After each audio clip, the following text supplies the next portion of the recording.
স্বাস্থ্য ও পরিবার কল্যাণ মন্ত্রণালয়ের উপদেষ্টা নুরজাহান বেগম জানিয়েছেন, ৪৮তম বিসিএস বিশেষের মাধ্যমে ৩,০০০-এর বেশি চিকিৎসক নিয়োগের কার্যক্রম চলমান রয়েছে। গেল নভেম্বরের মধ্যেই এ নিয়োগ সম্পন্ন হবার কথা থাকলেও তা এখনো হয়নি। এরই প্রেক্ষিতে তৃণমূল পর্যায়ে স্বাস্থ্যসেবা নিশ্চিত করতে ৪৮তম বিসিএস সুপারিশপ্রাপ্ত চিকিৎসকদের গ্যাজেট অবিলম্বে প্রকাশ ও পদায়নের দাবিতে সরকার ও গণমাধ্যমের দৃষ্টি আকর্ষণ করে এক সংবাদ সম্মেলন অনুষ্ঠিত হয়েছে। সকালে ঢাকা রিপোর্টার্স ইউনিটির শফিকুল কবির মিলনায়তনে ৪৮তম বিশেষ বিসিএস স্বাস্থ্য সুপারিশপ্রাপ্ত চিকিৎসক ফোরামের উদ্যোগে এই সংবাদ সম্মেলন অনুষ্ঠিত হয়।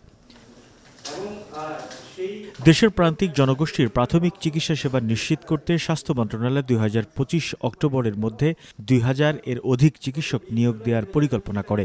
১৮ জুলাই বাংলাদেশ সরকারি কর্মকমিশন বিজ্ঞপ্তি প্রকাশ করে। ১০ সেপ্টেম্বর লিখিত ও ভাইবা পরীক্ষা অনুষ্ঠিত হয় এবং ১১ সেপ্টেম্বরে এর চূড়ান্ত ফলাফলও প্রকাশ করে। কিন্তু অত্যন্ত পরিতাপের বিষয়, ৩ মাসের বেশি সময় পার হয়ে গেলেও সরকারিভাবে কোনো গ্যাজেট প্রকাশ করা হয়নি। পাশাপাশি এই তরুণ চিকিৎসকরাও নিজেদের ভবিষ্যৎ নিয়ে এক চরম অনিশ্চয়তার মুখে পড়েছেন। বর্তমানে স্বাস্থ্য সংস্কার কমিশন ও স্বাস্থ্য মন্ত্রণালয়ের তথ্য অনুযায়ী এ পদে ১২,৯৮০টি চিকিৎসক পদ শূন্য রয়েছে, যে কারণে তৃণমূলের স্বাস্থ্যসেবা চরমভাবে ব্যাহত হচ্ছে।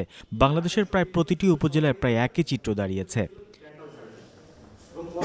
দেশের বিভিন্ন প্রান্তে জেলা উপজেলা সরকারি হাসপাতাল ও স্বাস্থ্যসেবা কেন্দ্রের বহির্বিভাগ রোগীদের অতিরিক্ত চাপ থাকে। মাত্র কয়েকজন চিকিৎসক দিয়ে এই শতাধিক রোগীর চাপ সামলাতে হিমশিম খাচ্ছে তারা।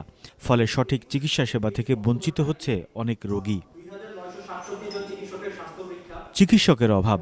দেশের স্বাস্থ্যখাতের চিকিৎসা ব্যবস্থায় যতটা গুরুত্ব দিয়ে বিজ্ঞপ্তি প্রকাশ থেকে শুরু করে পরীক্ষা গ্রহণ ও ফলাফল প্রকাশ করা হয়েছে, বর্তমানে ঠিক ততটাই গুরুত্বহীন হয়ে পড়েছে গ্যাজেট প্রকাশে। অদৃশ্য কারণে এ ব্যাপারে সরকার একেবারেই নিশ্চুপ। দেশের উপজেলা পর্যায়ে সরকারি হাসপাতালে তীব্র চিকিৎসক সংকট থাকা সত্ত্বেও ৩৫০০-এর বেশি প্রস্তুত চিকিৎসককে অলস বসিয়ে রাখা হয়েছে। এই সমস্যা নিরসনের উদ্দেশ্যে দ্রুততম সময়ে সুপারিশপ্রাপ্ত চিকিৎসকদের নিয়োগ দেওয়ার বিশেষ প্রয়োজন বলে মনে করছেন সংশ্লিষ্টরা। শাহরিয়ার রাজ, মেডিকেল পোস্ট, ঢাকা।